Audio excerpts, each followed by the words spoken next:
Joe Columbo was a man who liked to do things differently. He was the only mobster who dared to protest against the FBI. You don't go to war with the United States government. Nobody goes to war with the United States government. They're too powerful. But Columbo did. His weapon of choice, mass protest. There's a conspiracy in this country against every Italian American. We've been saying this, we'll continue to say it, and it's only till it touches them. But in following this path, Columbo moved from crime into politics and the glare of publicity. On the way, he broke the cardinal rule of the Mafia. He was the one that chose publicity over silence. He was the one that chose cameras over staying in the shadows. Columbo became infatuated with fame and celebrity and completely forgot the way a mobster should live. This incensed the old mafioso. They didn't want that. And he was told, stop this. If you continue, you're gonna pay a price. In the heart of Manhattan, in front of thousands of witnesses, Joe Columbo would face his day of reckoning.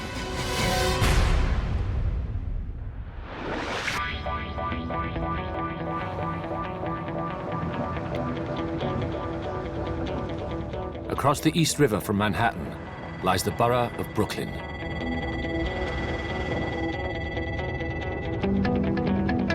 In 1962, this was Mafia country. The hunting ground of Joseph Columbo. The 40-year-old mobster lived and worked these streets.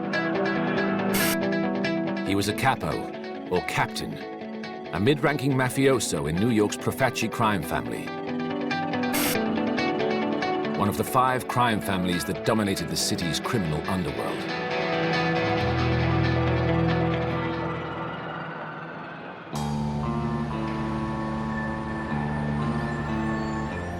Then, in 1964, an event took place that would supercharge his career. Columbo was summoned by his Mafia boss to an important meeting. Joe Magliocco had a mission for him. It was a hit, and a particularly dangerous one.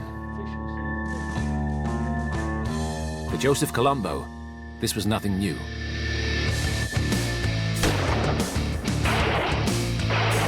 He had already killed people, about 11 murders to date. Rubbing people out was what capos did. You would never advance the capo without killing. If they tell you to kill somebody, you go out and kill somebody. And you don't resign except feet first. You would not even be considered for capo unless you murdered somebody on orders from the boss. So until this moment, Columbo was nothing special within Mafia circles. Just one killer amongst many.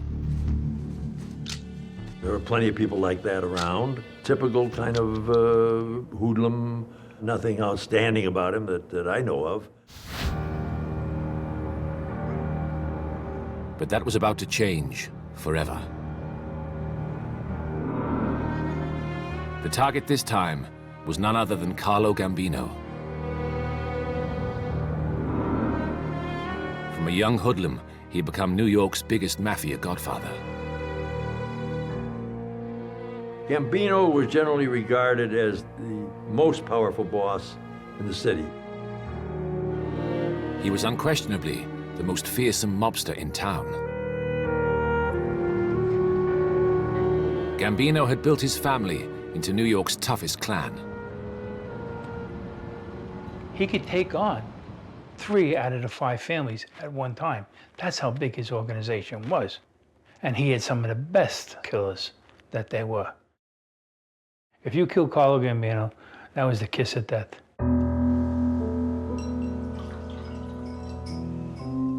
So, rather than kill Carlo Gambino, Columbo decided to tip him off.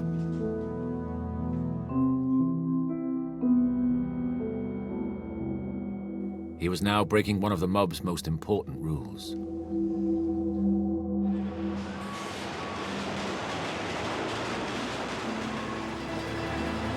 Every Mafia family relies on unswerving loyalty from its members.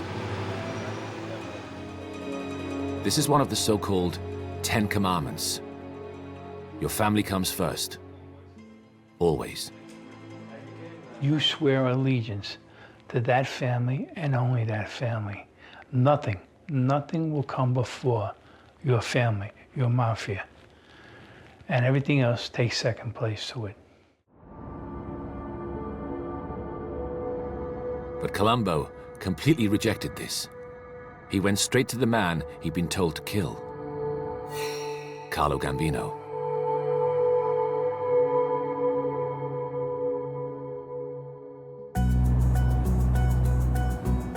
The move worked well. Gambino was grateful. First, he ordered Columbo's boss, Joe Magliocco, to retire. Then, as a reward for Columbo's bold move, he was given Magliocco's old job. He was promoted to head of a family, renamed in his honor. The Profaci family became the Columbo family in 1964.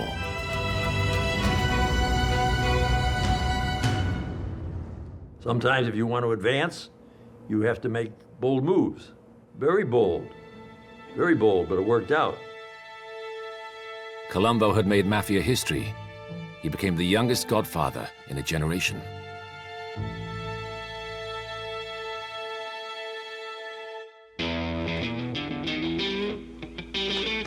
Thanks to Columbo's new position, there were now real benefits.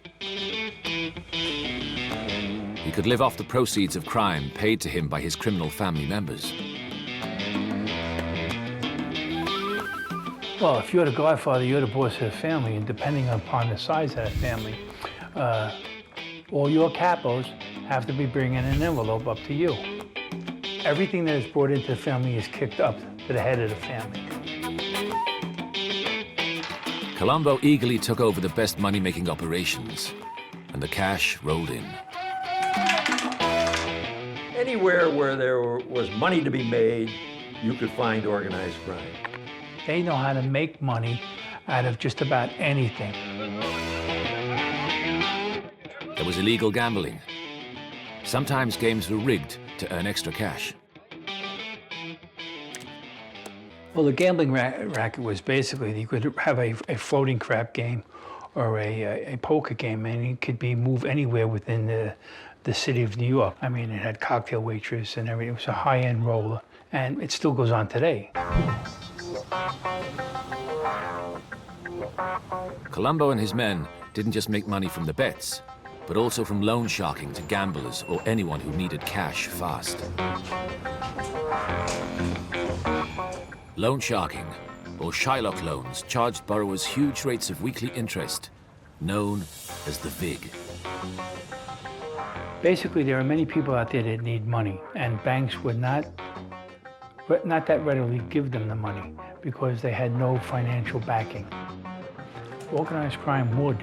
Of course, he would pay an interest on the money, almost 25 to 26%. If you miss a payment, they'll double the VIG. If you carried on missing payments, you could expect a beating, or worse. The loan shark book of any Mafia operator could run into hundreds of thousands of dollars of weekly income. It was an easy way to make cash on the street.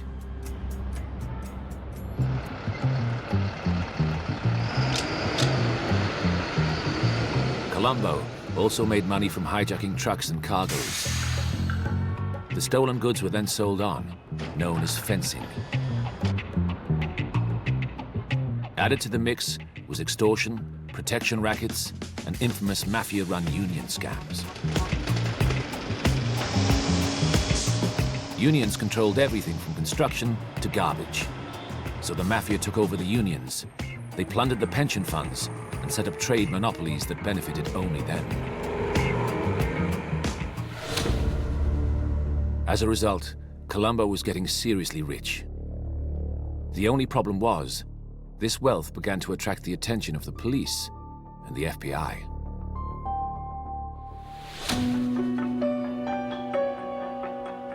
couple of years into Columbo's reign, the authorities started to look hard at organized crime in New York. In the previous decade, the police and FBI had been slow to recognize the threat posed by the Mafia.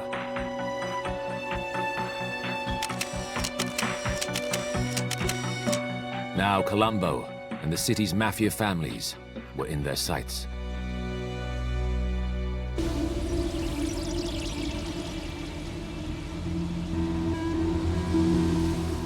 In September 1966, the FBI and Queens District Attorney's Office made its first breakthrough. A massive bust at the La Stella restaurant in the east of the city. La Stella was a restaurant on Queens Boulevard in Queens, and they brought in the mob chiefs from all over the country, and they all sat down and broke bread and went over their operations, and we were able to get information from an informant that they were all there, and we raided the place.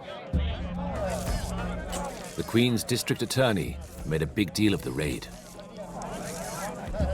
These are 13 of the top mob leaders in the country. Their meeting has nationwide implications in our opinion, and as far as we know, this is a unique meeting. We have never had such a meeting of top family leaders and gangdom leaders in this county to our knowledge. Nobody should die that way. I've never seen anything that horrific. One of the duties of a pathologist is to determine the cause of death. Watch on mobile devices or the big screen.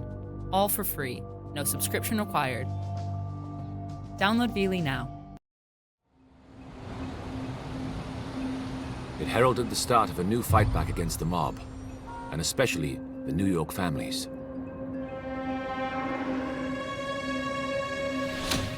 Columbo, as a family head, was now on the law enforcement radar.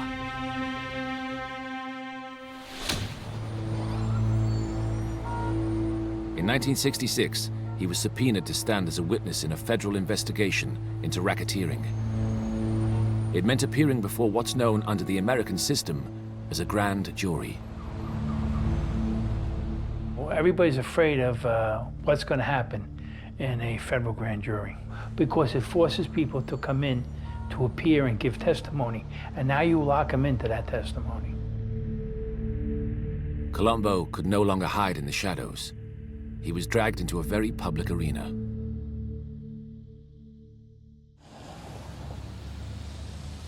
But when he came to court, he stuck to mob protocols and refused to testify, insisting he was just an honest businessman. One of the codes of the mob is don't make yourself a target. Don't make yourself to go out there and bring attention to you and to our operation, what they call our thing, Cosa Nostra. The code of silence is held by a lot of different groups. And the old bosses believed in keeping a low profile and your mouth shut. His strict observance of this tradition cost him. His punishment was 30 days in jail, an easy stretch. But for Joe Columbo, this was an epiphany. He realized what attracted the FBI and police to him was his wealth without any visible source of income. So he devised a perfect solution to deal with the new heat from the FBI.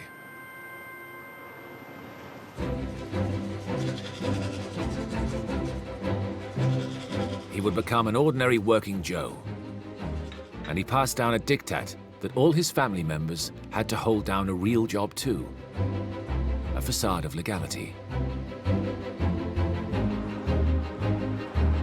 Columbo led by example. He worked as a salesman at Cantalupo Realty, based here at 86th Street in Bensonhurst, Brooklyn. On their books, the Godfather was a $35,000 a year employee. In reality, he conducted his Mafia business at the offices. Now, when pressed by the authorities, he could explain his lifestyle. And what a lifestyle it was.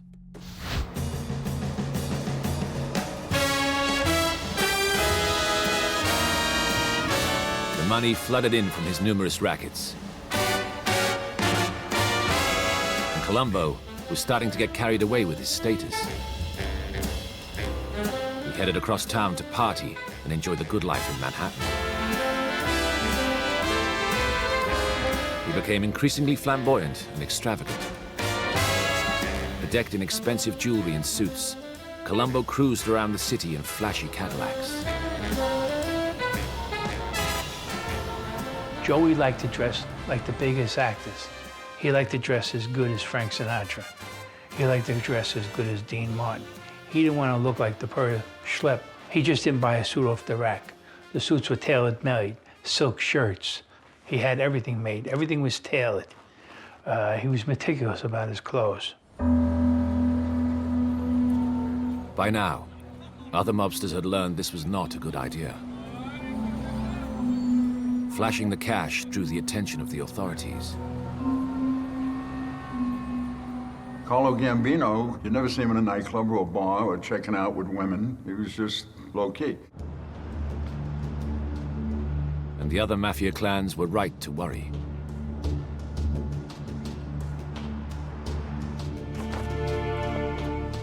Columbo had reignited attention from the FBI and the income tax authorities, who started to look even more closely at his finances. $35,000 a year and tailor-made suits and shirts did not add up. So the FBI decided to go after Columbo.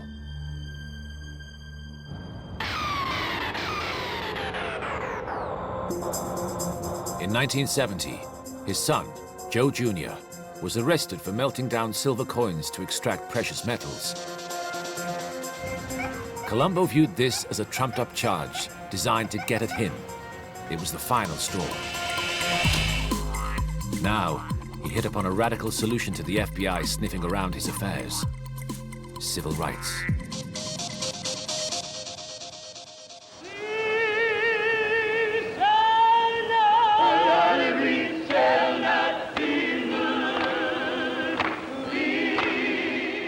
After all, this was a rich time for civil rights activism.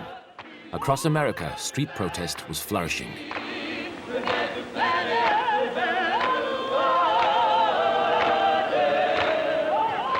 The African-American civil rights movement was changing the face of America and inspired many other minority groups into action. We're going to walk together. We're going to stand together. We're going to sing together. We're going to stay together. We're going to moan together. We're going to groan together. And after a while, we'll say, freedom, freedom, freedom now!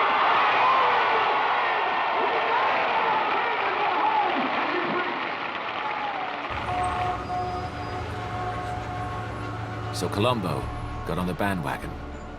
From a campaign office here at 7th Avenue, the former hitman prepared to step fully out of the shadows and into the glare of publicity and politics. We feel that the people have had it, and the Italian people in particular, in the United States, which number 38 million, have been losing its identity as time has been going on, more and more and more so. He exploited the growing unrest in the Italian-American community of the time. He claimed that Italians were being discriminated against. There was some truth in that. At that particular time, you found very few Italian names on Wall Street in law or banking firms. And a lot of Italian Americans were not involved in any kind of organized crime or any other kind of crime. So, Columbo would stand up for the rights of ordinary Italian Americans. And he started in a way that nobody could have foreseen. In effect, he declared war on the FBI. So he began picketing FBI headquarters, which was then on the Upper East Side. It was a remarkable opening salvo, picketing the very heart of law enforcement in New York. He thought, if I claim that they're discriminating against me, I can either make them back off or slow them down. Day after day, a crowd of demonstrators harassed FBI agents coming and going and accused them of unduly targeting men like himself who were legitimate businessmen. FBI. Why is the FBI, in your mind, persecuting the Italians? He used all his underlings, and we used to call them mooks, M-O-O-K-S, to stand out there and do the picketing for him. Well, it's obvious by just what everybody could read in the paper. Every time you see something, you see that the FBI is labeling Italian people belonging to an organization which they refer to as the Mafia. As far as we're concerned as Italian people, there is no such thing. It's a word that's been invented by the law enforcement agencies, and we don't feel it's right. The crowds grew, and media attention followed. Columbo reveled in it. There's a conspiracy in this country against every Italian American. We've been saying this, we'll continue to say it, and it's only till it touches them. And who are they? Are they any better than you, I, or anybody else standing in this crowd? Litigation on them. This unspoken challenging of authority was unheard of in Mafia circles. It was in marked contrast to his silence at the grand jury years before. Mafia men, used to speaking in hushed tones of the Cosa Nostra, were unsettled. I've worked all my life, and if it isn't in the rule of... Why declare war on law enforcement? You're going to have enough trouble with them as it is. Why make it personal? The worry growing in the highest circles of the Mafia was law enforcement scrutiny would intensify because of Columbo's actions. But initially, for the FBI agents, it was a new, unsettling tactic. The tables had been turned. I know a lot of them were very furious with him. There were some collisions there on the picket lines where they almost came to blows. Now I'll go a little further. Many of the other minority groups are starting to feel this thing. And when they get through with us, they have to go on to the next body of people. And this is where the public should wake up, and this is where the public should start demanding some of these things be brought out to light. And why are they so frightened of an investigation? And why shouldn't there be an investigation on them? In 1970, Columbo shifted his protest movement up a gear.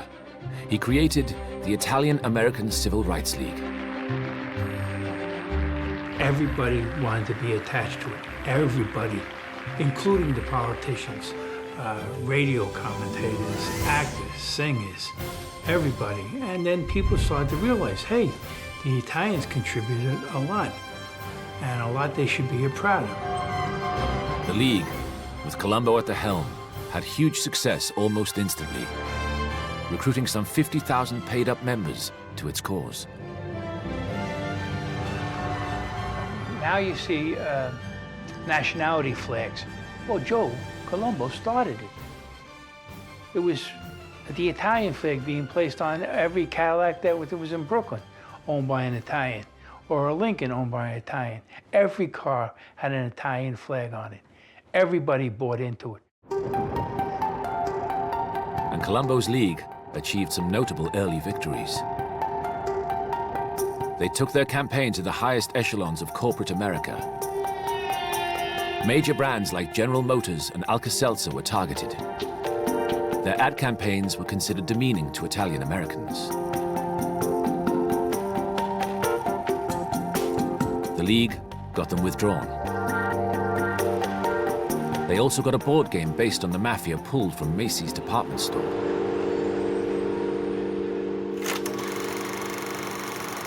Even Hollywood felt the wrath of the League.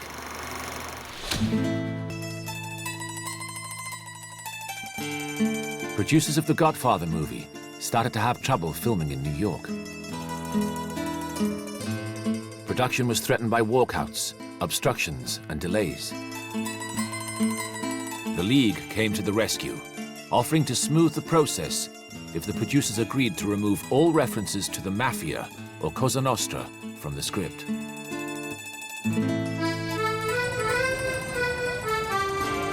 League captains then toured Italian-American neighborhoods to sell the idea of the film to skeptical residents.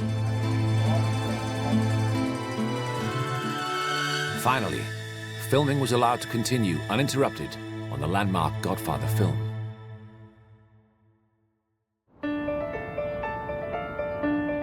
Columbo went further still. He even got the New York mayor, prosecutors, and FBI to stop referring to the term Mafia in its official documentation, as it was prejudicial. The city was listening to Joe Columbo, and the League was proving to be highly effective. In 1970, Columbo was ready for the League's showpiece. Its first Italian-American Unity Day rally, to be held in Columbus Circle in the heart of Manhattan.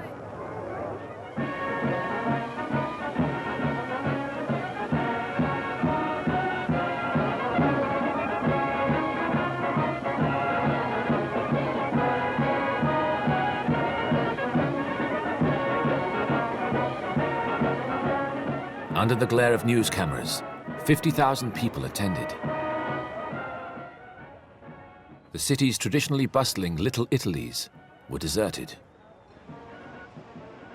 The other mob families reluctantly allowed Italian-American businesses to close for the day in solidarity.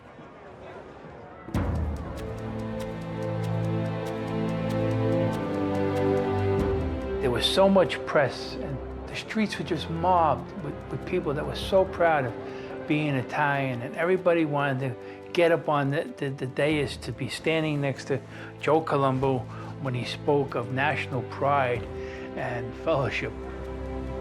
My fellow Americans, Columbo held the stage and attacked the law enforcement community. to the American government that I'm very It was a triumph for the Godfather turned activist.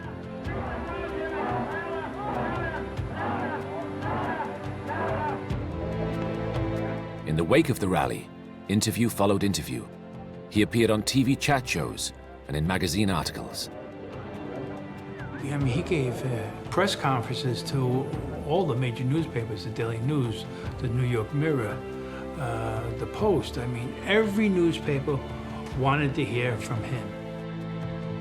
Publicly, he continued to describe the Mafia as a myth and promised to champion the rights of all minorities.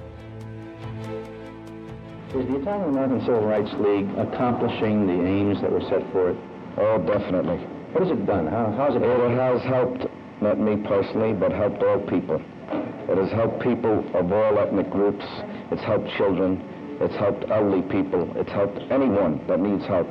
It's made people feel that there are no orphans, and anybody who would want help would only have to ask for it, and they would have it. Up until now, Columbo's League had preserved an air of legality. However, under Columbo, this positive gloss was wearing thin. Because he was still a mobster, and the League was just another money-making opportunity. American Civil Rights League was created by Joe Columbo to fight against discrimination. As far as that went, it wasn't a bad idea, but he was the wrong person to be doing something like that. He was the wrong person to be represented as a leader of the Italian-American community. In fact, Columbo was hijacking a legitimate cause.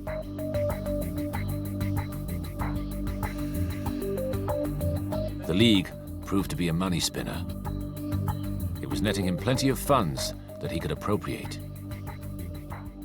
Joe Columbo formed the Italian-American Civil Rights as a racket, as a scam to make money, period. And he used it for that purpose. He was shaking down store owners all over Italian neighborhoods, forcing them to put his sticker in a window. It was an Italian flag with a 1 on it, Italian-American Civil Rights League, and he actually was garnering receipts from that.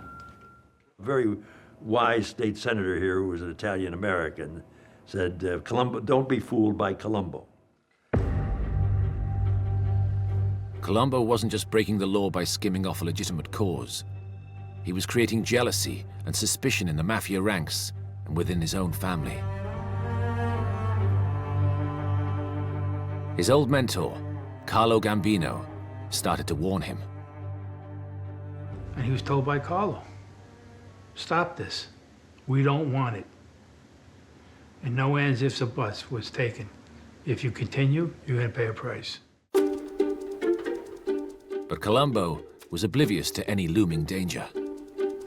He thought he was untouchable, on the crest of a wave, and a media darling. He wouldn't back down. 1971 was going to be his year.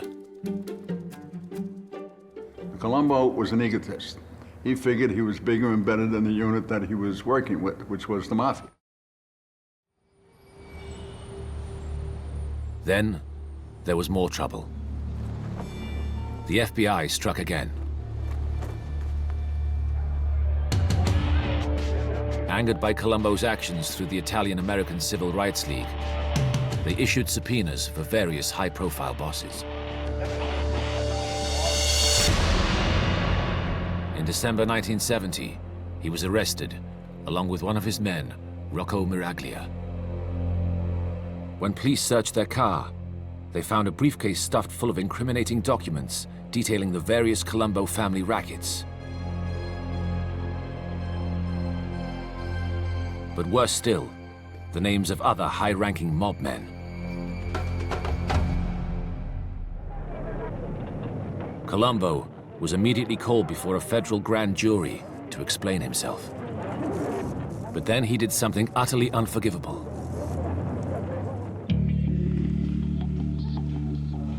Rather than keeping his mouth shut, like he had the last time he came before a grand jury, he adopted a different tactic and decided to talk his way out of it. He explained that the dollar amounts next to names were simply donations for his league. Carl, he explained, was none other than Carlo Gambino, reputed Mafia boss. The $30,000 next to his name was actually a donation to the league.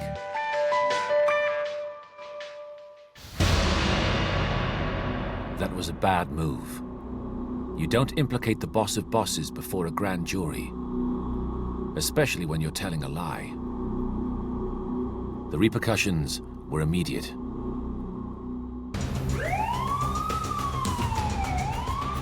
That same year, the police department moved in on the Mafia and federal strike forces combed the city. Even Carlo Gambino paid the price. He was arrested in 1970. It was clear that it was Columbo's loose mouth that had got him into deep trouble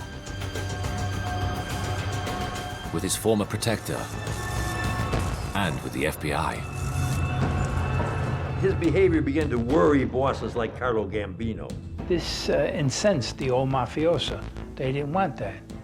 They wanted silence. They wanted to stay in the shadows. And Joe was bringing them out. Joe Columbo's days were now numbered.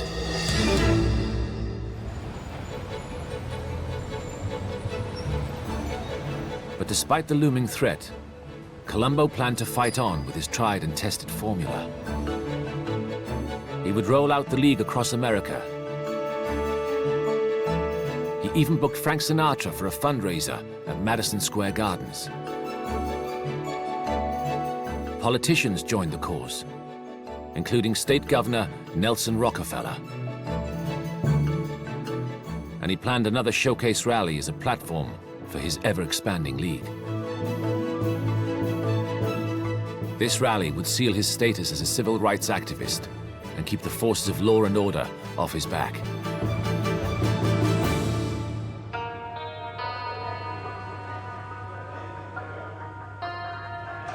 But by now, his enemies inside the mob were stirring. An old adversary from his early days as family boss was waiting in the wings. Crazy Joe Gallo was watching events from prison with a critical eye. Joey Gallo was called Crazy Joe. And there was a reason for that, because he did crazy things.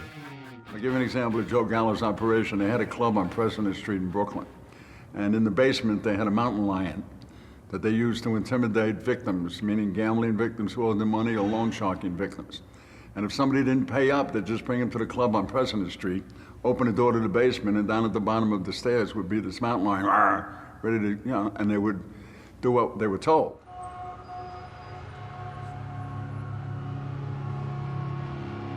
Columbo and Joe Gallo had formed. He and his brothers, Larry and Albert, known as the Gallo clan, had once tried to take over the Columbo family. In the 1960s, they led a bloody insurrection from their base here at President Street in Brooklyn until Joe Columbo brokered a peace deal with Larry and Albert Gallo, while Crazy Joe was in jail. Now, Crazy Joe was itching to get back at old rival Columbo. The bottom line is jealousy. Gallo wanted to be the boss of the family, Columbo was the boss of the family, and Gallo wanted to take him out. Simple as that. Gallo needed soldiers for the forthcoming showdown. And he had a novel idea where to find them. Behind bars, he had made contacts and alliances with African-American gangsters from East Harlem. This was something no one in the Mafia had ever attempted. The two groups were traditionally enemies. But Gallo was ahead of his time. He saw that if the two groups worked together, they could be stronger.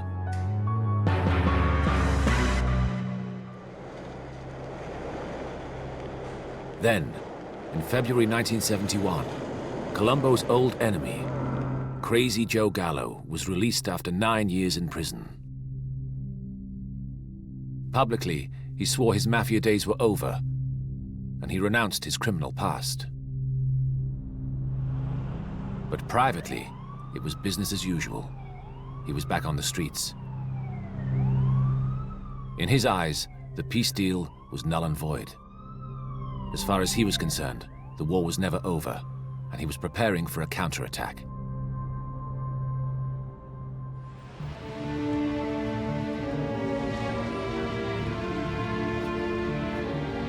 So it was that the stage was set for the second Italian-American Unity Day rally, held in June 1971, at the same site as his triumph a year earlier, New York's Columbus Circle.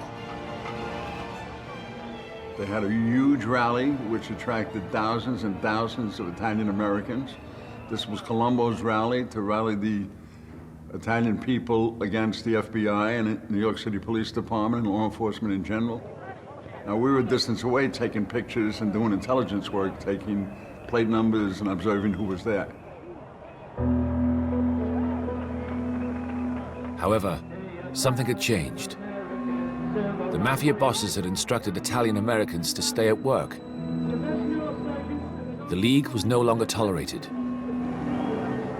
40,000 fewer people turned out. Attendance was down then at the next Columbus Day rally. They passed the word that stores should not close and people should not attend.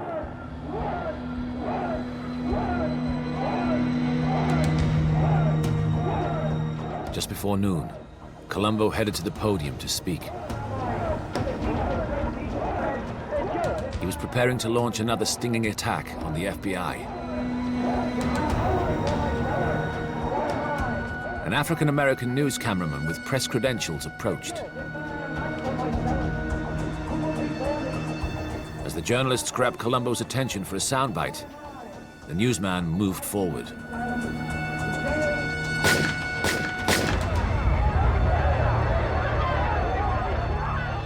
Well, I was there the day that happened, and lo and behold, up comes this gunman and shoots Columbo in the head.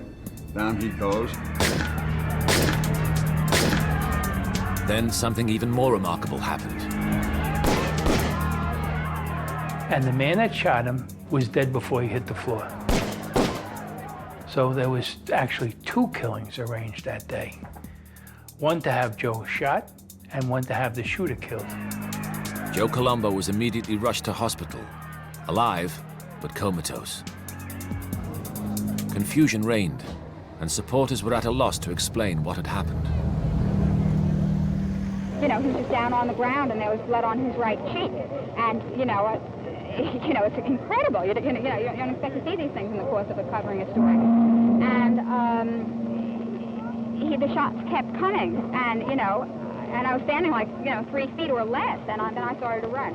And I heard somebody else's shot, but I wasn't there. I ran. As far as I know, Joe is in Roosevelt Hospital in critical condition with 2 shot wounds, one in the chest and one in the head. I understand one of the perpetrators is dead. You know who did it? I have no idea. I have no idea who did it. Did you see it? No, I did not see it. Right? standing behind the stand when it happened. What's your reaction to this? Our reaction is, right now, it's still a state of confusion as to what really transpired. I'm still trying to piece the information together myself. The hit on Columbo had been carried out by Jerome Johnson, an African-American from Harlem, but he was a very unlikely killer. He was a drifter and petty criminal with a penchant for stalking girls on a nearby university campus. He had no record as a hitman for the mob. It was a curious discrepancy for New York's chief of detectives, Albert Seidman. Unfortunately, we have not been able to rule out one possibility or the other. Mr. Johnson is still some sort of a mystery man to us. What puzzled the police was someone must have told Johnson to undertake the hit and trained him. The question was, who? The African-American link to Harlem pointed to Crazy Joe Gallo. More and more around town, you hear the gangland theory being pushed, that Gallo didn't make a hit on Columbo. This is merely conjecture and rumor, but there is no basis to any of it, as far as we have been able to learn thus far. The simple truth was that other senior Mafia figures must have been at work. Because for over 50 years, no one could be killed without the approval of the Mafia's governing body, the Commission. Every family had a seat on the Commission. If they had to kill somebody, they had to go to the Commission, and the Commission had to vote on it. This would prevent wide-scale killing and trying to take over different families. Under its rules, no family head can be rubbed out without the agreement of the other Commission members. The idea was the head of each family had an equal say on how decisions were taken. It was democracy, Mafia style. First place, you're supposed to have permission of all the other bosses to kill a boss. That's just simple. But bosses can't allow bosses to be killed without the permission of the other bosses. Otherwise, none of them are safe. Many therefore concluded that Gambino had to be somewhere behind the hit and had sold it to the Commission. I don't think there was much crying in the Gambino camp or the Gallo camp when Joe Columbo was so seriously wounded.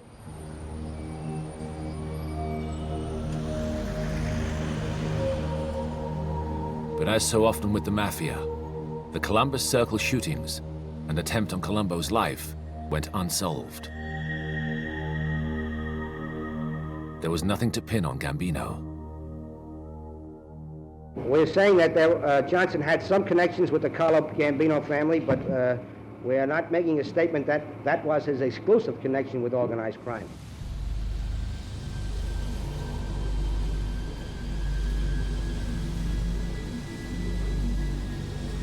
The one man who might know the truth was Crazy Joe Gallo. 11 months later, Crazy Joe was eating with his friends at a seafood restaurant to celebrate his 47th birthday.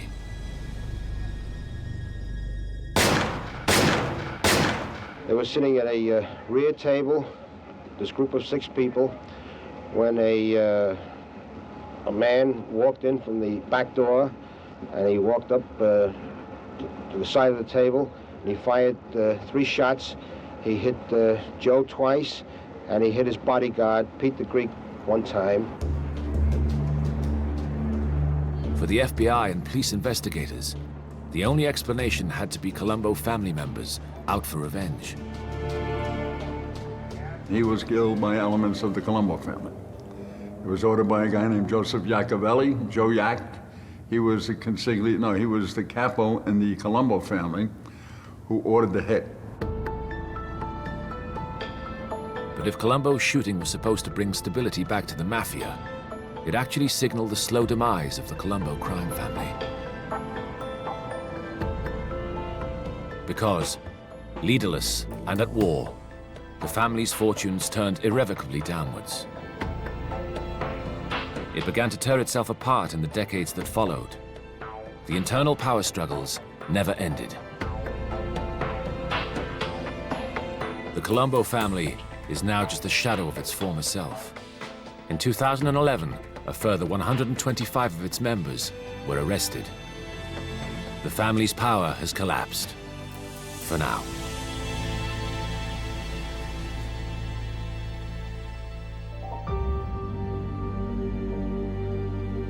As for Joe Columbo, none of this mattered.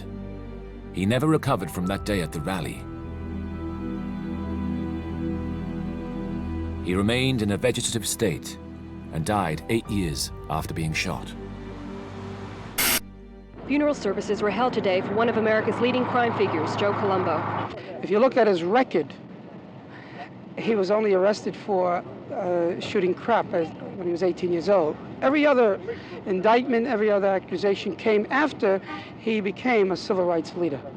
And that was another indication on how the media, particularly, champion what law enforcement often gives them. Joe Columbo has left his mark in American society. He died a maverick godfather, a former killer who had dared to do things differently. But by taking on Mafia rules and fighting the FBI at the same time, it was a battle he could never win. His picketing the FBI building at police headquarters was kind of stupid. You know, you're not exactly dealing with the faculty at Harvard. Perhaps his biggest mistake was to find the world of civil activism more intoxicating than running a crime family. For a while, he got away with it. People who should have known better joined his committees. He was using civil rights as a shield. In my opinion, he was the fool. Fame would offer Joe Columbo no protection from a failure to obey the most fundamental Mafia principles. All Joe Columbo's troubles were brought on by himself. I mean, if he had followed the rules of the mob, particularly the mob bosses, and stay out of the limelight and just operate your business and bring money in, he never would have had a problem. But because he became flamboyant and he got his ego swelled, he decided to go out into the public world, which was a major error.